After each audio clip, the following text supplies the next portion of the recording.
Next up, it's time for another rendition of My College Corner. College Corner.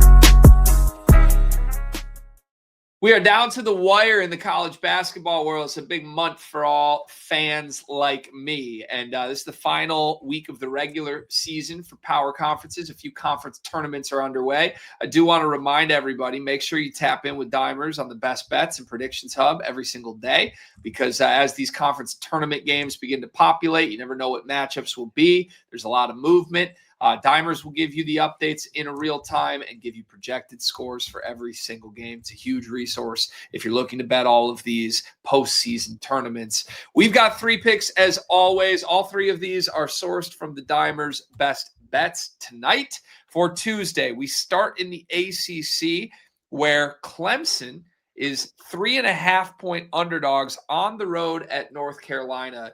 This one stood out to me at first glance as a mispriced number, potentially in favor of North Carolina. It caught my attention that Dimers is going the other way. And the more I dug into this, I kind of think I'm on the same track here on why. For starters, North Carolina is still missing their superstar best player, Caleb Wilson.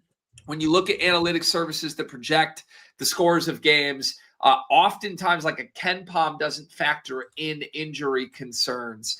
The Dimers model showing value in Clemson, I think, is a more accurate representation of what the personnel is going to be on the court tonight.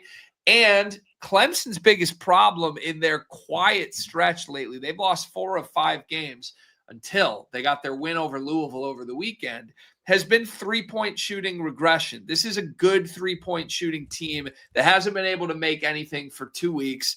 And on the flip side, they're a great 3-point defense that really holds teams to only making 31% of their threes, but teams have been shooting over 40% against Clemson in this 4-game losing stretch. That came to a screeching halt against Louisville.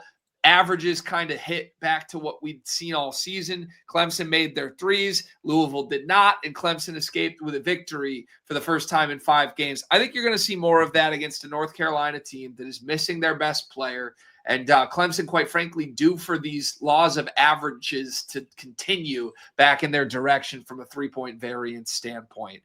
For our final 2 picks, we're going to move to the Big Ten Conference, and we're going out west first. It's UCLA against Nebraska. Now, the dreaded West Coast trip has been a spot to circle on the schedule for all of your traditional Big Ten teams.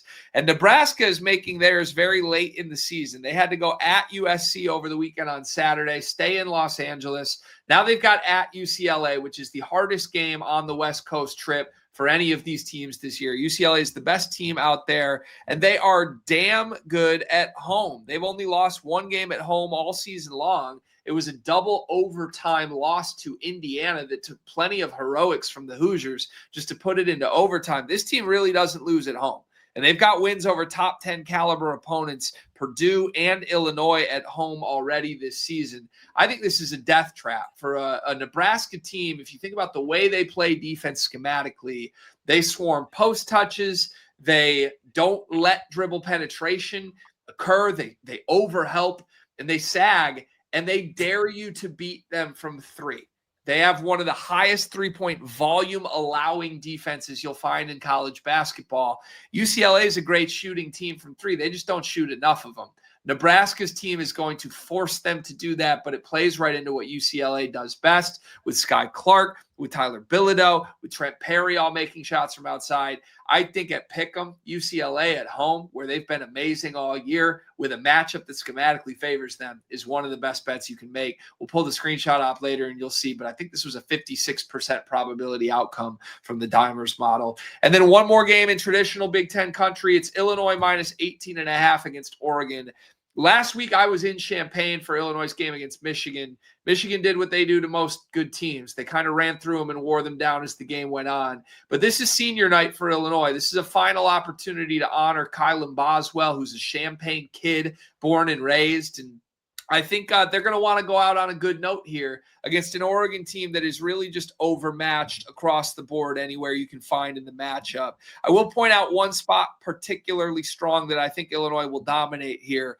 Oregon is a terrible rebounding team. They're 256th in the country on defensive boards. Illinois is elite there, third in the country in offensive rebounding. They've got size everywhere. I think this is a big motivational bounce back spot coming off of the Michigan loss, with high emotions, trying to send your seniors out right against an overmatched Ducks team that just won't be able to hang, that is playing the opposite of the West Coast trip we just talked about, right? Oregon had to go to Northwestern over the weekend, hang around in the state of Illinois. They just want to get on a flight and go home and get to the postseason, and I think Illinois will take full advantage. Add those three to the card. It is Clemson plus 3.5, UCLA money line, and Illinois minus 18.5 tonight. And all three of these over a 55% probability of 4% plus edge for both Clemson and Illinois. Very nice. Maybe it's just because I got threes on the mind, but I heard 2 3-point stat references in there. Third in rebounding. I can't get away from it. We got 3 picks here. One of them's a plus 3.5. I don't know. It's the day. It's permeating every facet of this show. Dave, right as you just concluded that sentence, the minute mark of this recording was 33 minutes flat. Let's go, baby. Something's lining up tonight. And hopefully it's one of the many things we are shouting out here on this pod. I love it. All right. Throw us a like. Make sure you subscribe to the Diamond Sports Betting Podcast so that you can get College Corner down the stretch run of this college hoop season. We got a bunch in store for you. I'll have some NCAA tournament coverage for you throughout this show, and a bunch of travel trips upcoming for me as I run around the country trying to follow all of my favorite games.